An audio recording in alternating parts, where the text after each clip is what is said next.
চা খেতে যাচ্ছেন বিসমিল্লাহ, কাউকে খাবার উঠিয়ে দিচ্ছেন বেড়ে দিচ্ছেন বলে বিসমিল্লাহ, কথা বোঝা গেছে।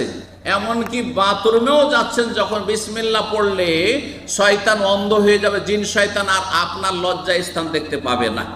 7 নম্বর জিকির হয়ে গেল, এগুলোর দলিল রয়েছে, সময় স্বল্পতার জন্য বললাম। 8 নম্বর জিকির হচ্ছে হাউকালা পড়া, মানে লা হাওলা ওয়ালা কুওয়াতা ইল্লা বিল্লাহ। আল্লাহ, আমার কোনো ক্ষমতা নেই তোমার ক্ষমতা ছাড়া, তুমি যদি ক্ষমতা না, আমার কোনো ক্ষমতা নেই, শরীরের ক্ষমতা নেই, মানসিক শারীরিক আর কোনো রকম ক্ষমতা নেই, আর্থিক সব ক্ষমতার মালিক তুমি। লা হাওলা ওয়ালা কুওয়াতা ইল্লা বিল্লাহর অনেক বেশি ফজিলত রয়েছে।